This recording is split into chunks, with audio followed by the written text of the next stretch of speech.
Boxer 150 mga idol, bale ang problema niya ito, pausok na siya at ang plano ng customer ay papalitan lang sana ng valve seal saka bagong block. Napakausok na rin ito at nakakahiya sa kasunuran.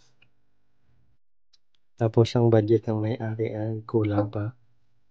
Kaya hindi natin mapapalitan ng timing chain saka chain guide. Kasi napakaingay na rin ng makina nito. At ito na nga binabago kasi nakapag-decide yung may-ari na papalitan na rin ng connecting rod. Kasi yung block niya puro gas-gas na rin. Sayang ang bagong block kung gagasgasin lang din. Kasi medyo may play na yung connecting rod. At ito na lilinisan natin yan mamaya.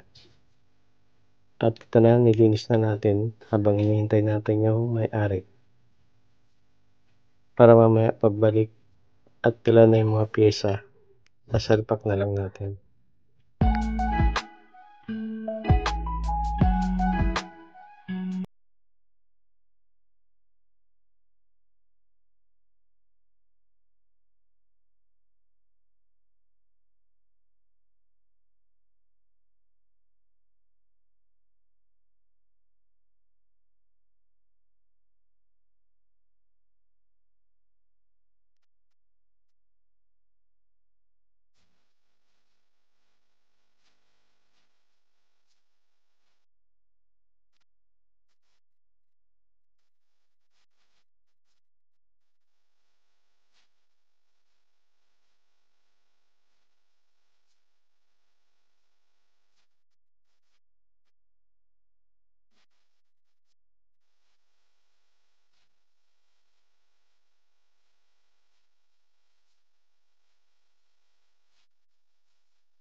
Ito na bagong connecting rod. Tapos bago na rin yung kick spring kasi naputol na to. Bali ang ginagamit na lang pag i-start ay starter.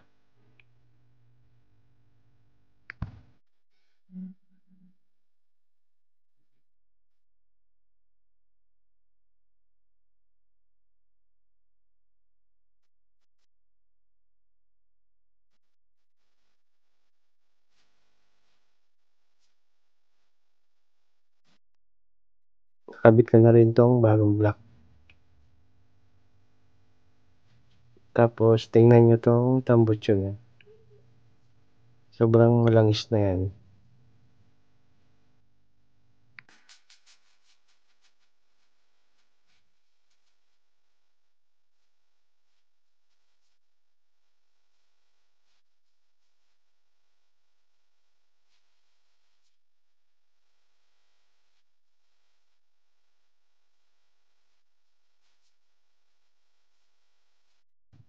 Logong timing chain saka chain guide pa rin. At pag nagka-budget ulit, papalitan natin ng bago yan para tumahimik na rin.